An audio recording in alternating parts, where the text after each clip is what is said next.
ಈಗ ನಾನು 3ನೇ ತರಗತಿಯ ಪಠ್ಯಪುಸ್ತಕದಲ್ಲಿರುವ ಪಾಠ 9 ಭಗೀರಥ ಇದನ್ನು ಓದಿ ವಿವರಿಸುತ್ತೇನೆ. ಪುರಾಣ ಕಾಲದಲ್ಲಿ ಭಗೀರಥ ಎಂಬ ದೊರೆಯಿದ್ದನು. ಅವನ 60,000 ಜನ ತಾತಂದಿರು ಕಪಿಲ ಮುನಿಯ ಕೋಪಕ್ಕೆ ಸಿಕ್ಕಿ ಸುಟ್ಟು ಭಸ್ಮವಾಗಿದ್ದರು. ಪುರಾಣ ಕಾಲದಲ್ಲಿ ಅಂದರೆ ಹಿಂದಿನ ಕಾಲದಲ್ಲಿ ಭಗೀರಥ ಅಂತ ಒಬ್ಬ ರಾಜ ಇದ್ದನು. ಅವನಿಗೆ 60,000 ಜನ ತಾತಂದಿರು ಇದ್ದರು. ಅವರೆಲ್ಲ ಕಪಿಲ ಮುನಿಯ ಕೋಪಕ್ಕೆ ಅಂದರೆ ಸಿಟ್ಟಿಗೆ ಸಿಕ್ಕು ಸುಟ್ಟು ಭಸ್ಮವಾಗಿದ್ದರು. ಅವರಿಗೆ ಸ್ವರ್ಗ ಲಭಿಸಬೇಕೆಂದು ಭಗೀರಥನು ಚಿಂತಿಸುತ್ತಿದ್ದನು. ಅವರೆಲ್ಲ 60,000 ಜನ ತಾತಂದರಿಗೆಲ್ಲ ಸ್ವರ್ಗ ಸಿಗಬೇಕೆಂತ ಭಗೀರಥ ಚಿಂತೆ ಮಾಡ್ತಿದ್ನು. ಅದಕ್ಕೆ ದೇವಲೋಕದ ಗಂಗೆಯನ್ನು ಭೂಮಿಗೆ ತಂದು ಅವನ ತಾತಂದಿರ ಬೂದಿಯ ಮೇಲೆ ಹರಿಸಬೇಕೆಂದು ಜ್ಞಾನಿಗಳಾದ ಋಷಿಗಳು ಹೇಳಿದರು.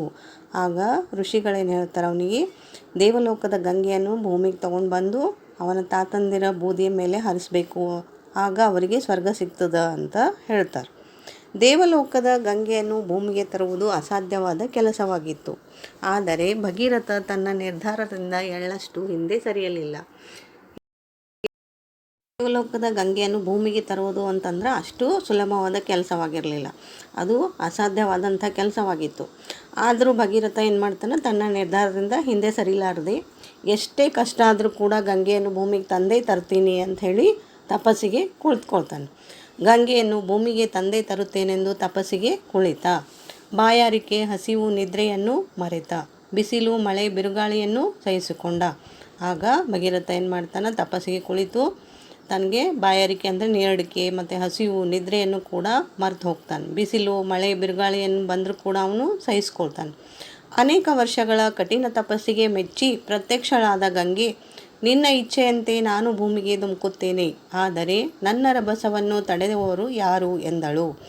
ಆಗ ಗಂಗೆ ಅವನ ಕಠಿಣವಾದ ಒಂದು ತಪಸ್ಸನ್ನು ಮೆಚ್ಚಿ ಪ್ರತ್ಯಕ್ಷಳಾಗ್ತಾಳಾಗಿ, ನಿನ್ನ ಇಚ್ಛೆಯಂತೆ ನಿನ್ನ ಆಸೆಯಂತೆ ನಾನು ಭೂಮಿಗೆ ಬರ್ತೀನಿ, ಆದ್ರೆ ನಾನು ಹರಿಯುವಂಥ ರಭಸವನ್ನು ಯಾರು ತಡೀತಾರ ಅಂತ ಕೇಳ್ತಾಳೆ. ಚಿಂತಾಕ್ರಾಂತನಾದ ಭಗೀರಥ ಮತ್ತೆ ತಪಸ್ಸಿಗೆ ಕುಳಿತ. ಮತ್ತು ಭಗೀರಥ ತಪಸ್ಸು ಮಾಡಲು ಕುಳಿತುಕೋತಾನೆ.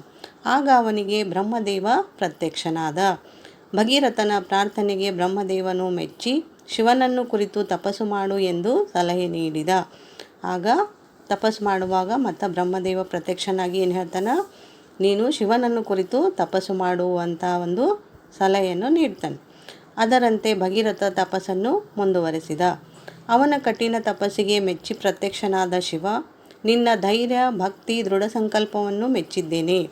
ಧುಮುಕುವ ಗಂಗೆಯನ್ನು ತಡೆದು ನಾನು ಶಿರದಲ್ಲಿ ಧರಿಸುತ್ತೇನೆ. ಗಂಗೆ ನನ್ನ ಶಿರದಿಂದ ಭೂಮಿಗೆ ಇಳಿದು ನಿನ್ನನ್ನು ಹಿಂಬಾಲಿಸುವಳು ಎಂದನು. ಆಗ ಮತ್ತೆ ಭಗೀರಥ ಮತ್ತೆ ತಪಸ್ಸಿಗೆ ಕುಳಿತ. ಆಗ ಅವನಿಗೆ ಬ್ರಹ್ಮದೇವ ಪ್ರತ್ಯಕ್ಷನಾದ. ಭಗೀರಥನ ಪ್ರಾರ್ಥನೆಗೆ ಬ್ರಹ್ಮದೇವ ಮೆಚ್ಚಿ ಶಿವನನ್ನು ಕುರಿತು ತಪಸ್ಸು ಮಾಡು ಎಂದು ಸಲಹೆ ನೀಡಿದ. ಆಗ ಭಗೀರಥ ಮತ್ತೆ ತಪಸ್ಸಿಗೆ ಕುಳಿತಾಗ ಅವನಿಗೆ ಬ್ರಹ್ಮದೇವ ಪ್ರತ್ಯಕ್ಷನಾಗಿ ಅವನ ಪ್ರಾರ್ಥನೆಯನ್ನು ಮೆಚ್ಚಿ ಶಿವನನ್ನು ಕುರಿತು ನೀನು ತಪಸ್ಸು ಮಾಡು ಅಂತ ಸಲಹೆಯನ್ನು ನೀಡಿದ. ಅದರಂತೆ ಭಗೀರಥ ತಪಸ್ಸನ್ನು ಮುಂದುವರೆಸಿದ. ಅವನ ಕಠಿಣ ತಪಸ್ಸಿಗೆ ಮೆಚ್ಚಿ ಪ್ರತ್ಯಕ್ಷನಾದ ಶಿವ, ನಿನ್ನ ಧೈರ್ಯ, ಭಕ್ತಿ, ದೃಢ ಸಂಕಲ್ಪವನ್ನು ಮೆಚ್ಚಿದ್ದೇನೆ. ಧುಮ್ಮಿಕ್ಕುವ ಗಂಗೆಯನ್ನು ತಡೆದು ನಾನು ಶಿರದಲ್ಲಿ ಧರಿಸುತ್ತೇನೆ. ಗಂಗೆ ನನ್ನ ಶಿರದಿಂದ ಭೂಮಿಗೆ ಇಳಿದು ನಿನ್ನನ್ನು ಹಿಂಬಾಲಿಸುವಳು ಎಂದನು. ಆಗ ಮತ್ತೆ ಅವನ ತಪಸ್ಸಿಗೆ ಶಿವನು ಮೆಚ್ಚಿ ಪ್ರತ್ಯಕ್ಷನಾದನು. ಆಗಿ ನಿನ್ನ ಧೈರ್ಯವನ್ನು ನಾನು ಮೆಚ್ಚಿದ್ದೇನೆ, ನಿನ್ನ ದೃಢ ಸಂಕಲ್ಪ ಭಕ್ತಿಯನ್ನು ಮೆಚ್ಚಿಕೊಂಡಿದ್ದೇನೆ. ಆಗ ಧುಮ್ಮಿಕ್ಕುವ ಹರಿಯುವ ಗಂಗೆಯನ್ನು ನಾನು ತಡೆದು ಶಿರದಲ್ಲಿ ಧರಿಸುತ್ತೇನೆ. ಗಂಗೆ ನನ್ನ ಶಿರದಿಂದ ಅಂದರೆ ನನ್ನ ತಲೆಯಿಂದ ಇಳಿದು ನಿನ್ನನ್ನು ಹಿಂಬಾಲಿಸುವಳು ಅಂತ ಹೇಳ್ತಾನೆ. ಅಂತೆಯೇ ಬೋರ್ಗರೆಯುತ್ತಾ ಧುಮ್ಮಿಕ್ಕಿದ ಗಂಗೆಯನ್ನು ಶಿವನು ಜಟೆಯಲ್ಲಿ ತಡೆದು ಭೂಮಿಗೆ ಹರಿಯಬಿಟ್ಟನು. ಹಾಗೆ ಏನು ಮಾಡ್ತಾನೆ, ಶಿವನು ಗಂಗೆಯನ್ನು ತನ್ನ ಜಟೆಯಲ್ಲಿ ಧರಿಸಿ ಭೂಮಿಗೆ ಹರಿಯಲು ಬಿಟ್ಬಿಡ್ತಾನೆ. ಗಂಗೆ ರಭಸದಿಂದ ಹರಿಯುವಾಗ ಜನ್ನು ಮಹರ್ಷಿಯ ಆಶ್ರಮ ಕೊಚ್ಚಿಕೊಂಡು ಹೋಯಿತು. ಆಗ ಗಂಗೆ ಜೋರಾಗಿ ರಭಸದಿಂದ ಅಂದರೆ ಜೋರಾಗಿ ಹರಿಯುವಾಗ ಏನು ಮಾಡ್ತದೆ, ಜನ್ನು ಅನ್ನುವಂಥ ಒಬ್ಬ ಮಹರ್ಷಿ ಋಷಿಯ ಒಂದು ಆಶ್ರಮ ಕೊಚ್ಚಿಕೊಂಡು ಆ ನೀರಿನಲ್ಲಿ ಕೊಚ್ಚಿಕೊಂಡು ಹೋಗ್ತು. ಇದರಿಂದ ಕೋಪಗೊಂಡ ಮಹರ್ಷಿಯು ಗಂಗೆಯನ್ನು ಒಂದೇ ಗುಟುಕಿಗೆ ಕುಡಿದು ಬಿಟ್ಟನು. ಆಗ ಜನ್ನು ಮಹರ್ಷಿ ಕೋಪಗೊಂಡು ಏನು ಮಾಡ್ತಾನೆ, ಆ ಗಂಗೆಯನ್ನು ಒಂದೇ ಒಂದು ಗುಟುಕಿಗೆ ನುಂಗ್ಬಿಡ್ತಾನೆ. ಇಷ್ಟೆಲ್ಲ ಪ್ರಯತ್ನಗಳ ನಂತರವೂ ಗಂಗೆ ಸಿಗಲಿಲ್ಲ. ಆದರೂ ಭಗೀರಥ ಎದೆಗುಂದದೆ ಜನ್ನು ಮಹರ್ಷಿಯನ್ನು ತನ್ನ ಪ್ರಾರ್ಥನೆಯಿಂದ ಮೆಚ್ಚಿಸಿದ. ಇಷ್ಟೆಲ್ಲ ಪ್ರಯತ್ನ ಆದರೂ ಗಂಗೆ ನನಗೆ ಸಿಗಲಿಲ್ಲ ಅಂಥೇಳಿ ಭಗೀರಥ ಏನು ಮಾಡ್ತಾನೆ, ಮತ್ತು ಧೈರ್ಯ ಬಿಡದೆ ಜನ್ನು ಮಹರ್ಷಿಯನ್ನು ಕೂಡ ತನ್ನ ಪ್ರಾರ್ಥನೆಯಿಂದ ಮೆಚ್ಚಿಸ್ತಾನೆ. ತನ್ನ ಪಿತೃಗಳ ಸದ್ಗತಿಗಾಗಿ ಭಗೀರಥ ಮಾಡುತ್ತಿರುವ ಪ್ರಯತ್ನವನ್ನು ಮೆಚ್ಚಿ ಮಹರ್ಷಿ ಗಂಗೆಯನ್ನು ತನ್ನ ಕಿವಿಯಿಂದ ಹರಿಯಲು ಬಿಟ್ಟನು. ಆಗ ಮತ್ತು ಮಹರ್ಷಿ ಏನು ಮಾಡ್ತಾರೆ, ಜನ್ನು ಮಹರ್ಷಿ ತನ್ನ ಪಿತೃಗಳಂದರೆ ತಂದೆಗಳ ಒಂದು ಸದ್ಗತಿಗಾಗಿ ಇವನು ತಪಸ್ಸನ್ನು ಮಾಡುತ್ತಿದ್ದಾನ, ಗಂಗೆಯನ್ನು ಹರಿಯಲು ಒಂದು ಪ್ರಯತ್ನವನ್ನು ಮಾಡುತ್ತಿದ್ದಾನಂತ ತಿಳಿದು ಮಹರ್ಷಿ ಕೂಡ ಗಂಗೆಯನ್ನು ಹರಿಯಲು ಬಿಟ್ಬಿಡ್ತಾನೆ. ಅಂತೂ ಭಗೀರಥ ಗಂಗೆಯನ್ನು ಭೂಮಿಗೆ ತರಲು ಮಾಡಿದ ಸಾಹಸಕ್ಕೆ ಫಲ ದೊರೆಯಿತು. ಭಗೀರಥನ ಪ್ರಾರ್ಥನೆಯನ್ನು ಮನ್ನಿಸಿ ಹಿಂಬಾಲಿಸಿದ ಗಂಗೆ ಹರಿದು ಅವನ ತಾತಂದಿರ ಬೂದಿಯನ್ನು ತೊಯ್ದಳು. ಆಗ ಅಂತೂ ಇಂತೂ ಭಗೀರಥ ಏನು ಮಾಡ್ತಾನೆ, ಗಂಗೆಯನ್ನು ಭೂಮಿಗೆ ತರಲು ಮಾಡುವಂಥ ಒಂದು ಸಾಹಸಕ್ಕೆ ಅವನಿಗೆ ಫಲ ದೊರೆಯುತ್ತದೆ.